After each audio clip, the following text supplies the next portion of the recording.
Join us in this featured garage vlog where the V8 swapped Supra drift build finally sees the light.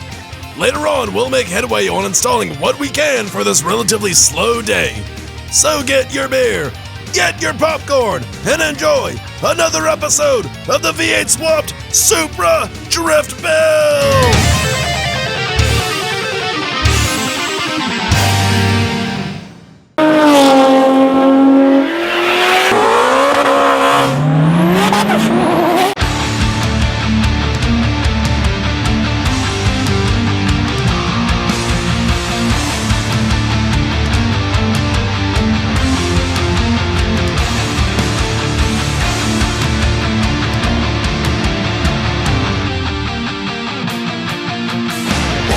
Starting off today's episode, we will be working on sending power to the headlights. As you may well know, the Mark III Supra has super rad pop-up headlights, and I'd like to get the motors to actuate them. Using the factory connector, I knew there was at least a ground and power lead for the motor, but I wasn't sure what the other three wires did, so I ran the positive lead across them to see what would happen. I now know for sure I can actuate the motor, but I'd like to be able to actuate it and have it automatically stop in the raised and lowered positions. I suspect that's what the other three wires are for. After digging around my stock wire bin, I found this box thingy with an integrated circuit and other junk inside of it.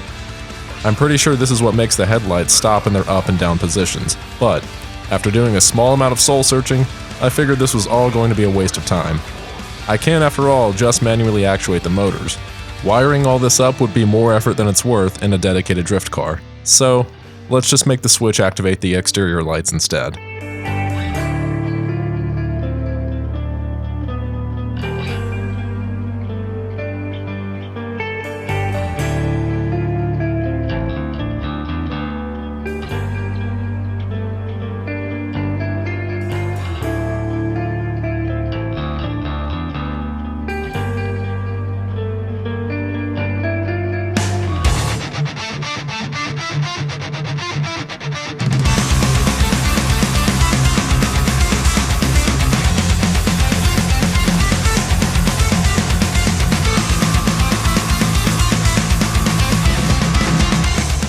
I figured the minimalistic approach to wiring would be to chassis ground the lamp's ground wires within their own housing, but using the available hole that I wanted proved to be impossible. I simply wanted to ground the wire to move with the lamp so that it could never rub on the mounting bracket and ruin the sheath.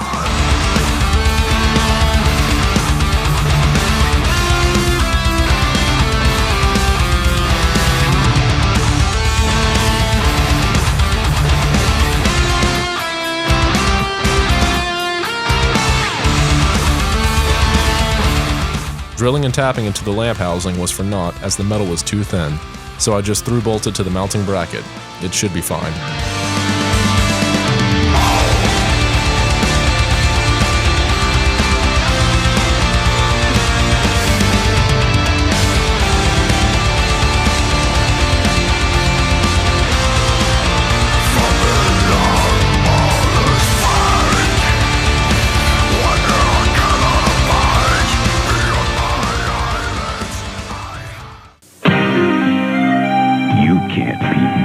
Stains by fighting clean. Get tough. Unleash the power of Liquid Shout, the one and only stain remover with the triple-powered jet. It concentrates power, penetrates deep, way down low where the tough stains dig in, and Shout fights all through the wash until stains. Goodbye, and good riddance.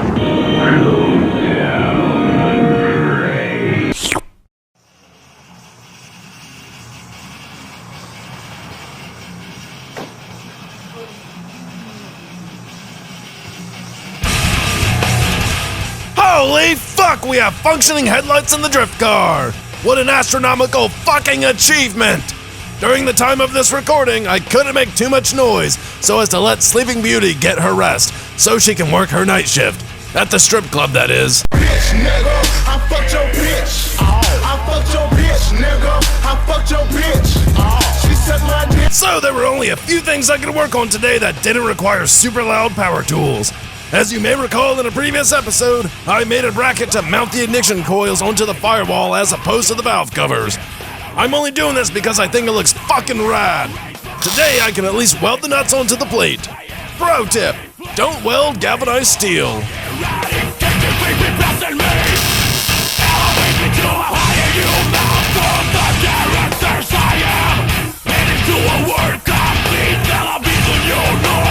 Now I'll just shittily toss the assembly in there and we're done. That's all for this episode. Look, I know, episodes are far and few between as of late. It's hot in Florida, I have a day job and other hobbies, blah blah blah, rise to excuses. Look, we'll get the Supra done, promise. It's just going to take longer than anticipated. Be sure to check out featuregarage.com for rad grassroots automotive articles. You can catch us around the web at Facebook, Instagram, and YouTube. Until next time. Even though the sound of it is something quite atrocious. If you say it loud enough, you'll always